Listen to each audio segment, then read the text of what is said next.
সর্বশেষ যে লোকটা জান্নাতে যাবে তাকে আল্লাহ তাআলা জাহান্নামের আগুনে পোড়াতে পোড়াতে ছাই বানিয়ে ফেলবে। আল্লাহ বলবেন, জিব্রাইল যাও একটু দেখো, একটা মাত্র সেজদা দিয়েছে আমাকে, এরকম কাউরে পাওয়া যায় কিনা। বাটি চালান দিয়ে দেখো পাওয়া যায় কিনা।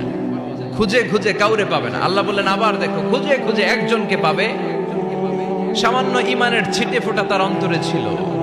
আল্লাহ বলবেন যেহেতু ছিটে ফোঁটা আছে, অনেক মায়ের খাইছে, ওকে বের করে জাহান্নাম থেকে বের করে একটা নির্ধারিত দূরত্বে রেখে দাও। রেখে দেয়া হবে, কিন্তু জাহান্নামের আগুনের লেলিহান শিখাতে তার গা ঝলসে যাবে। সে আল্লাহর ডেকে বলবে, মাবুদ তোমার কাছে আমি কিছু চাই না, জাহান্নাম থেকে তুমি আমাকে বের করেছো, জীবন নদীর পানি তুমি আমার গায়ের মধ্যে ঢেলে দিয়েছো, আমি আবার সজীবতা ফিরে পেয়েছি। আমি তোমার কাছে জান্নাত চাই না, শুধু নিরাপদ একটা দূরত্বে আমাকে রেখে আসো, যাতে জাহান্নামের আগুন আমারে কষ্ট দিতে না পারে। আল্লাহ আমি কিন্তু তোমার কাছে জান্নাত চাই না। কি চাই না? জান্নাত চাই না, কিন্তু জাহান্নামের আগুন আমারে কষ্ট দিচ্ছে, এতটা দূরত্বে রাখো যাতে জাহান্নামের আগুন আমার গায়ে না লাগে। আল্লাহ বললেন ওকে রাখবো, কিন্তু আমার সাথে একটা কন্ট্রাক্টে যেতে হবে, যে এটা তোমাকে দিলে তুমি আর নতুন করে কিছু চাবা না। সে বলবে আমি রাজি, কন্ট্রাক্ট হয়ে যাবে। আল্লাহ জিব্রাইলকে বলবেন যাও এমন দূরত্বে রাখো যাতে জাহান্নামের আগুন ওরে কষ্ট না দেয়। রেখে আসা হবে, অনেক দিন সে ওখানে আনন্দে থাকবে, আল্লাহ শুকরিয়া করবে। সে মনে মনে বলবে বেঁচে গিয়েছি, আমি বেঁচে গিয়েছি, জীবনে আর কিছু চাই না, জাহান্নাম থেকে আমি বেঁচে গিয়েছি। অনেকদিন থাকার পরে মনে মনে ভাববে বাইসা তো গেছি, কিন্তু নতুন করে একটু ট্রাই করে দেখি, জাহান্নামের সৌন্দর্যের দৃশ্য একটু চোখ দিয়ে অবলোকন করা যায় কিনা। সে আল্লাহরে ডেকে বলবে, আল্লাহ ইনদি সুআল, আমার একটা ফরিয়াদ আছে। কি ফরিয়াদ?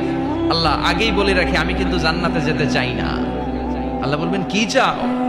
সে বলবে আল্লাহ তোমার জান্নাতটা তুমি কত সুন্দর করে বানিয়েছো, আমি একটা নজর শুধু দেখতে চাই। জান্নাতের দরজার সামনে নিয়ে যদি আমারে বসিয়ে রাখো, দ্যাটস ইনাফ, আর কিছু চাই না, শুধু জান্নাতের দরজার সামনে। আল্লাহ বললেন তুই না ওয়াদা করেছিস, তুই না চুক্তি করেছিস। সে বলবে আল্লাহ আমারে হতভাগা বানাইয়া তোমার কি লাভ? সুবহানাল্লাহ পড়েন। আমারে তুমি হতভাগা বানিও না। আল্লাহ বলে ঠিক আছে, আবার সিগনেচার কর যে জান্নাতের দরজার সামনে বসিয়ে দিলে আর কিছু চাবি না। সে সিগনেচার করে বলে আমি চাবো না। আল্লাহ বললেন জিব্রাইল বেচারারে ধরে জান্নাতের গেটের সামনে বসায় দে। এবার জান্নাতের গেটের সামনে বসে বসে জান্নাতের সৌন্দর্য দেখা শুরু করবে। সুবহানাল্লাহ। এমন সৌন্দর্য যেটা চোখ দিয়ে কেউ দেখে নাই, কান দিয়ে শোনে নাই, ওই সৌন্দর্য চোখে দেখে, কান দিয়ে আওয়াজ শুনে মাগার ভোগ করতে পারে না। অন্তরে জ্বালা আছে না নাই? এয়ার কন্ডিশনের রুমে ঢুকতে না পারলেও, এয়ার কন্ডিশনের রুমের দরজার বাইরে দাঁড়ালো, এয়ার কন্ডিশনের রুমের একটা ঠান্ডা বাতাস গায়ে লাগে না? কথা বলেন তো। ও যখন জান্নাতের দরজার সামনে দাঁড়াবে, ওর গায়েও এরকম জান্নাতের ঠান্ডা বাতাসের হিমেল ছোঁয়া গাটাকে শীতল করে দিবে। ওই শীতল হয়ে যাওয়ার পরে আর তো সহ্য হবে না, আবার আল্লাহরে ডাকবে, মনে মনে ভাববে আর একটু ট্রাই করি না, দোষ কি, আস্তে আস্তে অনেক দূর তো আগাইছি। সুবহানাল্লাহ কইবেন না? এবার আল্লাহরে বলবে আল্লাহ ইনদি সুআল, আল্লাহ তুমি যদি কোনো বিষয়ে নতুন করে ডিসিশন নাও, তোমারে জিজ্ঞেস করার মতো কি কেউ আছে?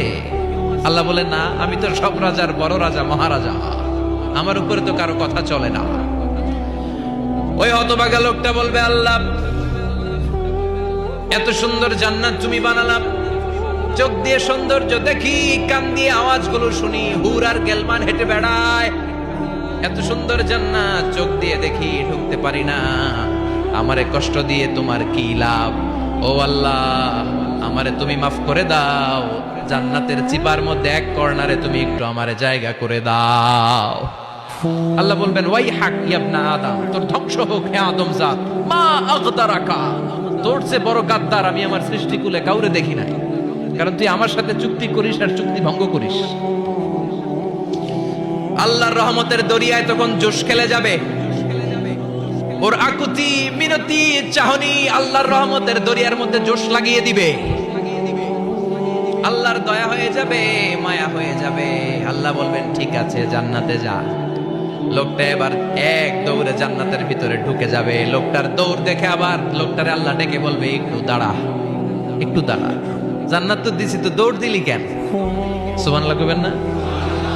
লোকটি বলবে আল্লাহ প্ল্যান তো আমি কম করি নাই, এত চেষ্টার ফলে আমি আসতে পারছি, আবার যদি তুমি বাইর করে দাও, এই জন্য এক দৌড়ে এমন চিপার মধ্যে লুকামো যাতে তুমি আমার না দেখো। আবার আল্লাহর রহমতের দরিয়ায় জোশ খেলে যাবে, আল্লাহ কাছে ডাকবে, কাছে আয়, ও গোলাম তোর কি মনে চায় আমারে বল, আজকে তুই চাইতে থাক, আমি দিতে দিতে তোর মনের সব আশা পূরণ করে দেব। লোকটা খুশি হয়ে বলবে, আল্লাহ আমারে এটা দাও, বাড়ি দাও, গাড়ি দাও, নারী দাও, এটা দাও, ওটা দাও, একের পর এক চাইতে থাকবে, আল্লাহ সব তারে দিতে থাকবে। চাইতে চাইতে লোকটার সব চাওয়া যখন শেষ, সে বলবে, আল্লাহ আর আমার চাওয়ার কিছু নাই। আল্লাহ বলেন, নো, এত তাড়াতাড়ি যে তুমি খেলা শেষ করতে পারবা না মনু, আমার সাথে তোমার এই খেলা আরো লম্বা সময় চলতে হবে, তোমার অনেক কিছু চাইতে হবে। তুই আজকে চাইতে চাইতে তোর সব চাও আমার কাছে বলবি, আর আমি দিতে দিতে তোর জীবন ধন্য করে দেব। সে আবার চাইতে শুরু করবে, আল্লাহ এটা দাও, ওটা দাও, ওটা দাও, আল্লাহ দিতে দিতে সব দিবে। এরপরে বলবে, আল্লাহ মাফও চাই, দোয়াও চাই, আর চাওয়ার কিছু নাই। আল্লাহ বলবেন, তাই ঠিক আছে, তোরে আমি জান্নাতে ঢুকাই দিলাম, তবে মনে রাখিস তোর জান্নাতটা হবে সবচেয়ে ছোট জান্নাত, আর তোর জান্নাতটা হবে এই পৃথিবীর 10 গুণ। চিল্লা এখন সুবহানাল্লাহ।